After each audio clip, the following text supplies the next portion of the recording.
फिर भगवान शिव मत्स्य में आए और नर्मदा के घर के सामने एक कुष्ठ रोगी बन के सो गए। अगले दिन सुबह नर्मदा नींद से उठी और जैसे ही दरवाज़ा खोलती है तो पाती है एक कुष्ठ रोगी पीड़ित दरवाजे के सामने सोए हुए हैं। फिर नर्मदा अपने भाग्यों में जो लिखा है ये सोच के वो कुष्ठ रोगी को वरमाला पहना देती है। फिर अपना पति को वो घर लेके जाती है। फिर उसका इलाज शुरू करवाती है। बहुत दिन इलाज के बाद भी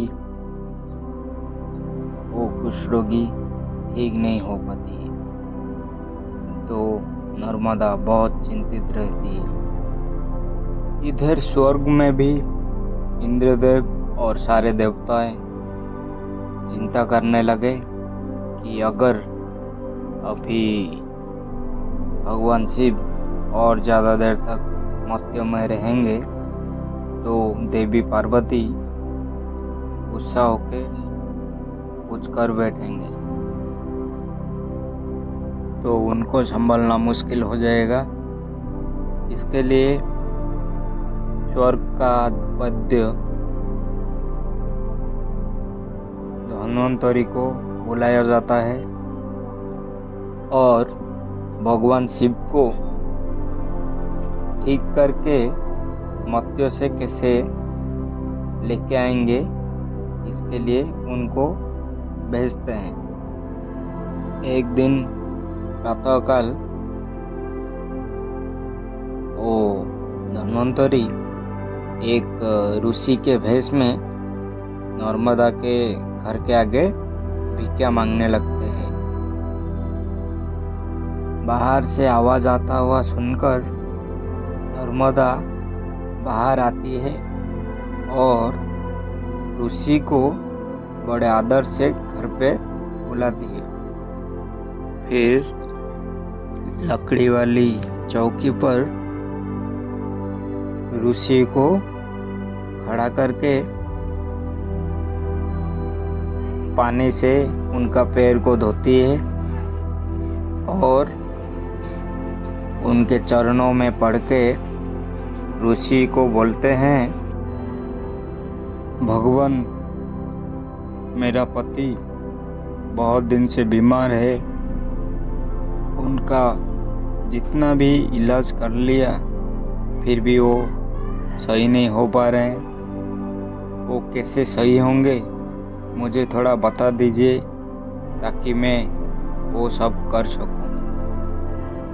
जैसे कि धन्वंतरी एक ऋषि के भेष में आए हैं और कैसे भी करके शिव जी को स्वर्ग में लेके जाएंगे,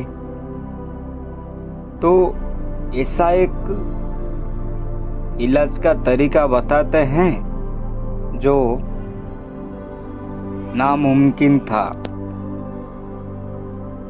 वो बताते हैं तुम्हारा पति के शरीर में घाव के अंदर कीड़ा मकोड़ा और सड़ा हुआ पानी भरा है। वो सारा घाव को चाट चाट के कीड़ा मकोड़ा और गंदा पानी सबको निगलना पड़ेगा 7 दिन तक, तो तुम्हारा पति ठीक हो जाएगा।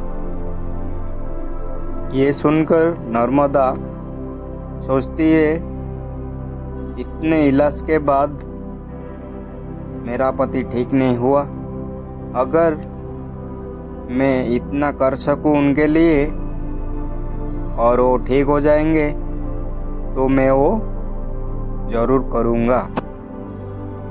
फिर नर्मदा 7 दिन तक अपना पति का शरीर में जो भी घाव हुआ था उसको चाट चाट के कीड़ा मकोड़ा और गंदे पानी सबको निगल के खाने लगी। फिर ठीक हो जाते हैं। नर्मदा के ये त्याग देखकर भगवान शिव प्रसन्न होते हैं और उसके साथ पति बनकर जीवन व्यतीत करते हैं। कुछ दिन बीत जाने के बाद नर्मदा के एक बेटा पैदा होता है जिसका नाम वो सिंधु रखते हैं।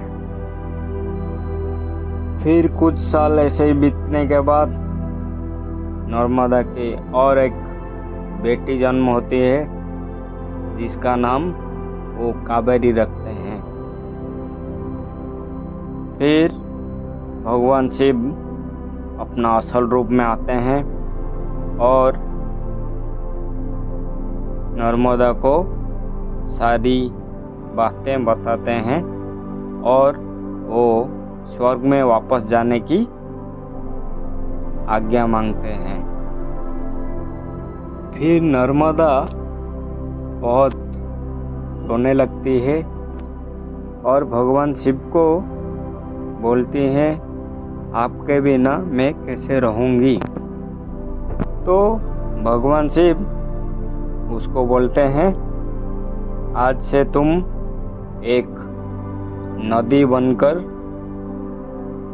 बहते रहोगे जिसके पास मेरा एक मंदिर रहेगा और वो नर्मदेश्वर नाम में प्रसिद्ध होगा। धरती पर सब लोग आपको नर्मदा देवी के रूप में पूजा करेंगे। ये वरदान देने के बाद भगवान शिव चलने लगते हैं। ये देखकर सिंधु और कावेरी दोनों भाई बहन दौड़ता हुआ भगवान शिव के पास आते हैं और बोलते हैं, हमारा क्या होगा। फिर भगवान शिव उन दोनों को भी आशीर्वाद देते हैं, तुम दोनों भी दो नदियां बनकर बहोगे और नर्मदा, सिंधु, कावेरी ये तीनों एक प्रमुख नदी के नाम में प्रख्यात होगा। इतनी थी ये कहानी। अगर अच्छा लगा हो तो लाइक करना और चैनल को सब्सक्राइब करके सपोर्ट करना। Thank you.